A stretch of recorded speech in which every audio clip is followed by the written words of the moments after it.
तो चलिए हम आज स्टार्ट करने वाले हैं हिंदी। और हिंदी में गोधुली, हिंदी का नाम है गोधुली है, एक वर्णिका है, तो गोधुली स्टार्ट करेंगे। गोधुली में भी 2 खंड है, पहला एक है गद्य खंड और दूसरा है काव्य खंड। तो सबसे पहले हम काव्य खंड कंप्लीट कर लेते हैं, इसके बाद गद्य खंड पर आएंगे।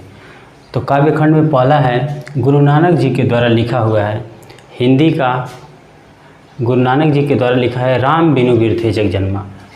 इस फर्स्ट काव्य खंड में पहला चैप्टर का नाम है और इसी में 2 पार्ट है। गुरु नानक जी द्वारा लिखा गया 2 पार्ट है, पहला राम बिनु बिरथे जग जन्मा है और दूसरा है जो नर दुख में दुख नहीं माने। तो सबसे पहले हम आज एक पार्ट कंप्लीट कर लेंगे और अगला कंटिन्यू करेंगे सेकंड पार्ट में, जो नर दुख में दुख नहीं माने।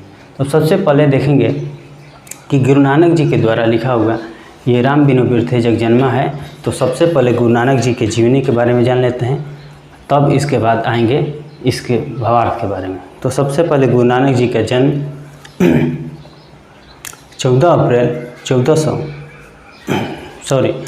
अप्रैल 1469 ईस्वी में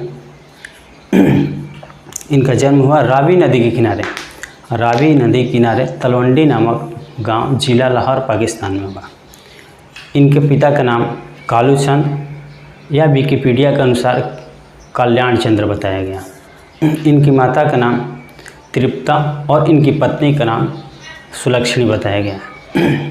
तो सबसे पहले जानते हैं कि गुरु नानक जी की इनके रचनाओं के बारे में और कौन कौन रचना लिखे, किस किस भाषा के ज्ञाता हैं। तो सबसे पहले इन्होंने ब्रज भाषा में भी लिखा, हिंदी में भी लिखा और पंजाबी में भी लिखा और खड़ी बोली में भी लिखा, इनकी रचना है। तो इनकी रचना देखते हैं। इनकी रचनाओं का संकलन किए सिखों के 5वें गुरु अर्जुन देव, जो कि 1604 में इनकी रचनाओं का संकलन किए, जिसे गुरु ग्रंथ साहिब के नाम से जाना जाता है। इनकी रचना है जो कि पंजाबी भाषा में लिखा गया है, जपुजी, आशा दीवार, रहीरास और सोहिरा। तो सबसे पहले हम गुरु नानक जी के जीवनी के बारे में जान लिए, इनकी रचनाएं कौन कौन हैं इनके बारे में जान लिए। अब हम जानेंगे इनके द्वारा लिखा गया काव्य खंड और इसके भावार्थ के बारे में जानेंगे। तो सबसे पहले जानेंगे अब फर्स्ट का कि राम बिनु बिरथे जग जन्मा। गुरु नानक जी इस प्रस्तुत पंक्ति में कहना चाहते हैं कि राम बिनु बिरथे जग जन्मा, और राम नाम के बिना बिरथे व्यर्थ है जग जन्मा। जग में या संसार में जन्म लेना क्या है, व्यर्थ है। इन्होंने कह रहे हैं कि राम नाम बिनु बिरथे जग जन्मा, कि राम के नाम के बिना इस जीवन में, इस संसार में जन्म लेना व्यर्थ है। सेकंड, इनका कहना है कि बिखू खावे बिखू बोले बीनू नावे निफलू माटी भ्रमना। इन्होंने कह रहे हैं कि जो मनुष्य राम के नाम नहीं ले रहे हैं, जो बिख खा रहे हैं, बिख बोल रहे हैं, बीनू निफली माटी भ्रमना, और उनके जो मति है, माटी निफलू भरमा, यानी कि माटी का मतलब मति से है, यानी कि उनका मति है जो भ्रमण करता रहता है।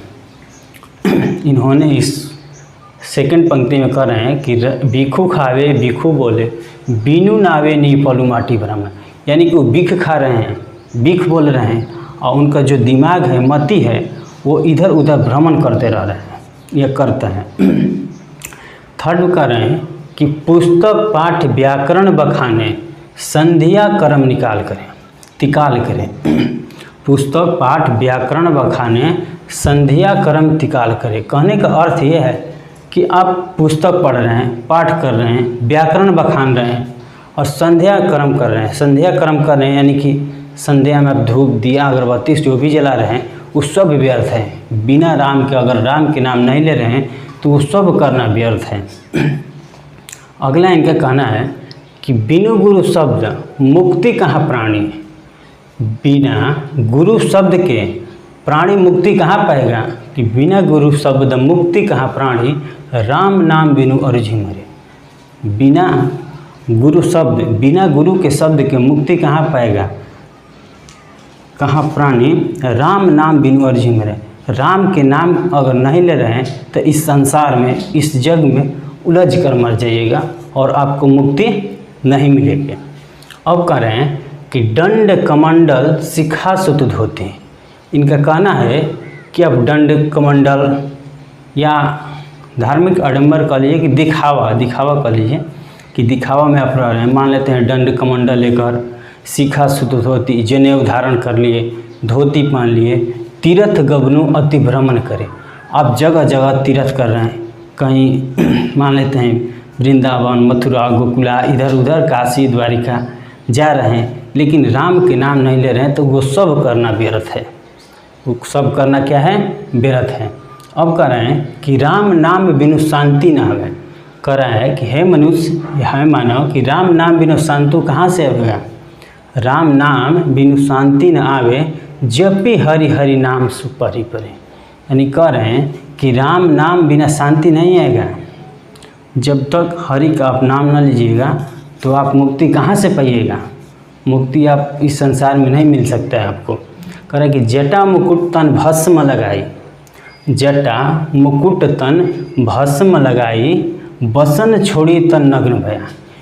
गुरु नानक जी का कहना है कि आप जटा बढ़ा रहे हैं, मुकुट लगाकर घूम रहे हैं, भस्म शरीर में राख लगाकर घूम रहे हैं, भस्म लगाकर घूम रहे हैं, बसन छोड़ी यानी कि वस्त्र छोड़ी, तन नग्न भया यानी कि वसन यानी कि वस्त्र छोड़ी, तन नग्न भया यानी कि आप नंगा घूम रहे हैं, सब कर रहे हैं, लेकिन राम के नाम नहीं ले रहे हैं, तो सब करना क्या है? व्यर्थ है। वो सब करना आपका व्यर्थ है। कह रहे कि जेते जिय जंत जलथल महियल, जेते जिय जंत जलथल महियल, जत्र तत्र तू सरब जिया।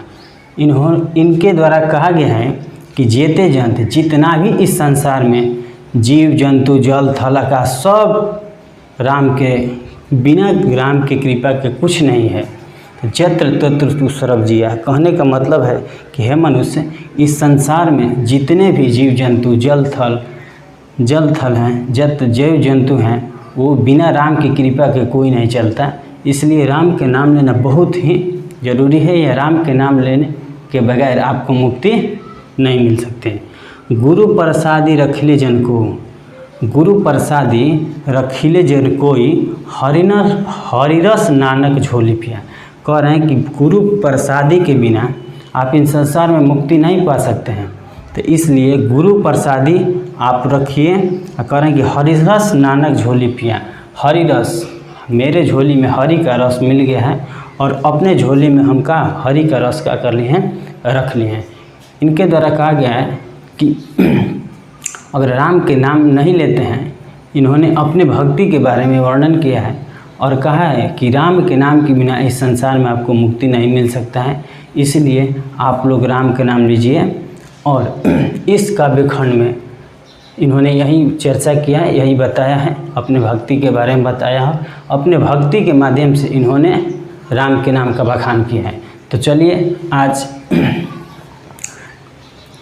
गुरु नानक जी के द्वारा जो फर्स्ट पार्ट था, राम नाम बिनु जगिजर, राम नाम बिनु बिरथे जग जन्मा, आज हम लोग कंप्लीट कर लिए। इसी का अगला पार्ट जो नर दुख में दुख नहीं माने उसको कंटिन्यू करेंगे।